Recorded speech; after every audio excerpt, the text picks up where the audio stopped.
reforço paraguaio no Vasco, falo também sobre mercado, bastidores, finanças e muito mais. Fala aí pessoal, sou Jorge Nicola, bem-vindos a mais um vídeo do canal. Sempre bom ter vocês por aqui, sem perder tempo, pedir para deixar like, se inscrever no canal e ativar as notificações.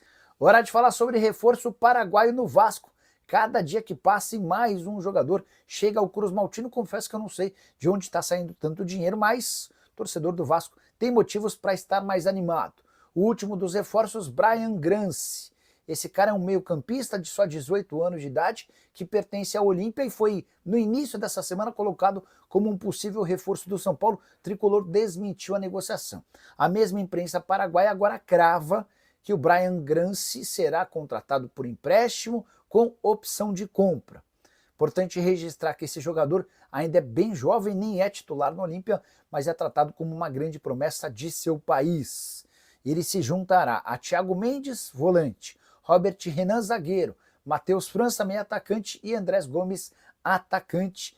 E a lista de reforços deve aumentar nas próximas horas. Carlos Cuesta só depende da assinatura, da realização de exames médicos e da assinatura do contrato para chegar por empréstimo de 1 ano e meio junto ao Galatasaray. O acordo entre os clubes está fechado.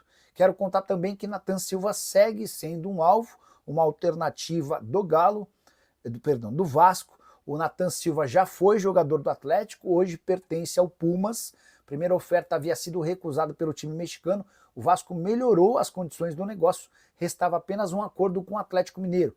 A ideia do Pumas é que o Galo ficasse só com 10% do valor final da operação, enquanto o Atlético tem direito a 20%. Nathan ou Cuesta, quem vem para o Vasco? Rafa, existe a possibilidade real de os dois aparecerem.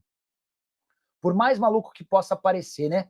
Vasco que já contratou o Robert Renan, o Andrés Gomes, o Matheus França, o Thiago Mendes, e agora, na teoria, buscaria só mais um zagueiro, mas as negociações caminham para que os dois possam ser contratados. Carlos Cuesta do Galatasaray, o Nathan Silva do Pumas. O Vasco melhorou as condições do negócio para o Pumas, havia necessidade também de acerto com o Atlético Mineiro, que é dono de 20%, o Pumas queria repassar apenas 10%, mas eu não descartaria que os dois fossem contratados. Será que o Vasco traz o zagueiro colombiano? Depois que ele não se acertou com o Spartak Moscou, a chance ficou real. Tá? E é curioso entender por que não fechou lá. Carlo noticia que Nathan vai fechar com o Vasco 5 milhões de dólares. Essa é a tendência mesmo, tá? O que estava pegando entre Vasco e Pumas? O Pumas havia aceitado a proposta do Vasco de 5 milhões de dólares. O que o Pumas havia pedido era uma primeira parcela com um valor maior. O Vasco ia fazer esse pagamento dos 5 milhões de dólares parcelado. E para que o martelo fosse batido, a única coisa que o Pumas pediu pro Vasco, agora eu não posso, porque agora eu tô na hora, pede para a mamãe. A única coisa que o Pumas pediu pro Vasco foi de um valor maior da primeira parcela. Bastava que o Vasco acertasse isso e o Nathan seria negociado. Aí depois haveria também a necessidade de um acordo com o Galo. O Galo tem direito a 20% do valor do negócio e o Pumas queria passar só 10% do valor pro Galo. Não sei, imagino que o Atlético não vai aceitar, mas essa é uma negociação que está acontecendo, tá bom? Além do Nathan, o Vasco tem negociações avançadas com o Carlos Cuesta, que é o colombiano de 27 anos de idade que pertencia ao Galatasaray. Ele chegou a viajar para Moscou para fechar com o Spartak, mas não se sabe ao certo o motivo, o acordo acabou sendo desfeito na última hora. Há quem garanta que o negócio caiu por conta de exames médicos. Onde o Vasco está arrumando dinheiro para contratar? A pergunta do Mel GV é espetacular. Todo mundo sabe que o Vasco passa por enormes dificuldades financeiras e está gastando uma grana alta, né? É verdade que o Matheus França veio por empréstimo, o Thiago Mendes havia vindo em fim de contrato, o Andrés Gomes veio por empréstimo com obrigação de compra. Quem mais? Enfim, a maioria dos jogadores não está vindo com custo, mas você eleva bastante a folha salarial a partir da contratação desses atletas. O Carlos Cuesta, se vier, é comprado, e o Nathan Silva, esse sim, comprado também. Tá? Nicola, para você, quem você acha que o título da Copa do Brasil é mais importante? Para o Botafogo, atual campeão brasileiro da Libertadores, para o Vasco, que não ganha nada desde da Taça Rio, ou para o Timão pelos problemas dentro e fora de campo? Felipe, para mim, quem mais precisaria desse título é o Vasco, que está há mais tempo sem vencer. O Corinthians foi campeão da Copa do Brasil desse ano, embora qualquer dinheiro para o Corinthians seja extremamente importante. Aquele que menos sofre, em caso de não título, é o Botafogo, como você lembrou, atual campeão brasileiro e da Libertadores, tá? Fabrício Valentini, boa noite, Nicola. Verdade que o Vasco está vendendo o Puma e emprestando o Esforça está sendo emprestado mesmo, tá? Em relação ao Puma, eu preciso confirmar. Cuesta já está a caminho para os exames médicos, ele é aguardado nessa semana no Rio de Janeiro. Depois do empate na Copa do Brasil, em que nós merecíamos sair com a vitória. Vamos debater o jogo, projetar o esporte e a volta contra o Botafogo no dia 11 de setembro. Então chega deixando o seu like, que é a mãozinha que está aqui embaixo, que é muito importante para o nosso canal. Comenta, compartilha o conteúdo, se inscreve. Estamos bem pertinho de bater 227 mil amigos. E se tiver a função hype aqui no vídeo, deixa o hype aqui também, joga esse hype lá para cima. Bom, falar de reforço, né? O Vasco está acertando a contratação e deve anunciar hoje Carlos Cuesta, que é aguardado amanhã no Rio de Janeiro, zagueiro colombiano de 26 anos, que vem do Galatasaray e vai assinar contrato com duração de 1 ano e meio. A informação foi dada primeiramente pelo grande jornalista Lédio Carmona no Sport TV, durante a transmissão, inclusive. Jogador que chega para atuar pelo lado direito, que é onde o Hugo Moura tem atuado, né, de uma forma que o Diniz não gosta do termo, mais improvisada. Tem ido bem, mas agora o Vasco qualifica o seu elenco. Ele traz um jogador da função e de seleção, e de uma seleção de alto nível, que é a colombiana. Carlos Cuesta vai reforçar o time e vem com a missão de ser titular. Esse vem para ser titular. O Robert Renan, que está inscrito na Copa do Brasil, não jogou ontem, porque estava há muito tempo sem jogar, desde maio que ele não atua, né? Robert Renan dificilmente, pode ser, mas acho difícil ele ficar à disposição contra o Botafogo, pelas palavras do Diniz. A gente tem que ter muita calma, tanto com ele como com o Matheus França. Mas acho que o Matheus França tem mais chance de ir para o banco de reservas em relação ao Robert Renan. Que mais? O Vasco está trazendo um meia do Olímpia, Brian Grance, informação que foi trazida por jornalistas lá do Paraguai. Jogador que inicialmente vem para o sub-20 do Vasco e não para o profissional, mas nada impede de subir também. O Diniz participou ativamente, como tem participado das contratações, da chegada do Cuesta, né? O Carlos Cuesta, busca outro jogador no mercado para a função. Há essa chance. Agora, eu não sei se o Diniz hoje não vai conversar com a diretoria e falar, cara, não precisa trazer mais um zagueiro, porque o Hugo Moura faz a função.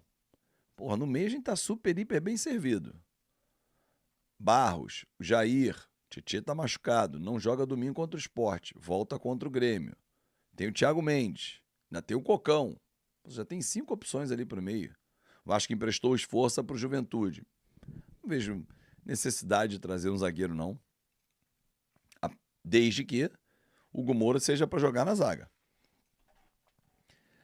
Ele vai jogar no meio e quem sabe de vez em quando na zaga. Aí não. Bota ele para jogar de zagueiro. Bom, vamos falar sobre Barros e Jair, os melhores em campo. Os caras destruíram no jogo de ontem. Mataram a pau, colocaram Arthur e Montoro no bolso. Savarino, quando entrou, não fez nada, absolutamente nada.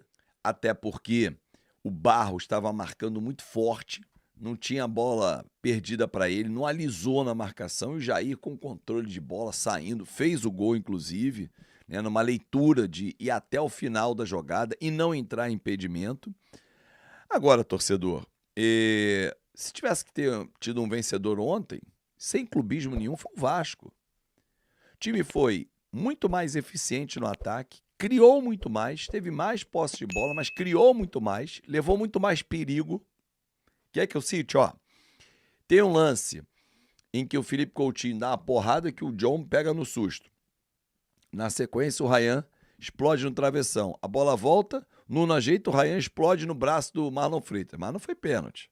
Pro Daronco não foi, pro árbitro de vídeo também não, pros comentaristas anti-Vasco também não foi. Foi muito pênalti. Não, eles têm razão, não foi pênalti. Foi muito pênalti. Se fosse só pênalti, podia ter dúvida. Foi muito pênalti. E aí eu tô com o Diniz. Se o lance do Piton contra o Juventude, em que ele bota o braço aqui e a bola bate quando ele sobe, o do Marlon Freitas, qual foi a diferença? Eu também não vi diferença nenhuma. Mas, como os caras jogam contra pra cacete, não marcaram o pênalti. Mas foi muito pênalti. Pouco pênalti. Foi muito pênalti. Enfim. Claro que o pênalti é uma situação clara de gol que poderia mudar totalmente o cenário. Mas mesmo assim, o Vasco teve muito mais volume. Chute de fora da área, chute dentro da área, pancada do Puma no finalzinho também. Então assim, o Vasco jogou para vencer. Eu gostei da forma como o Vasco jogou. Começou marcando lá em cima, forçando o erro. E se forçar o John, ele errou várias vezes ontem. Ele vai errar no jogo da volta também. Porque ele não é um cara para repor a bola com o pé.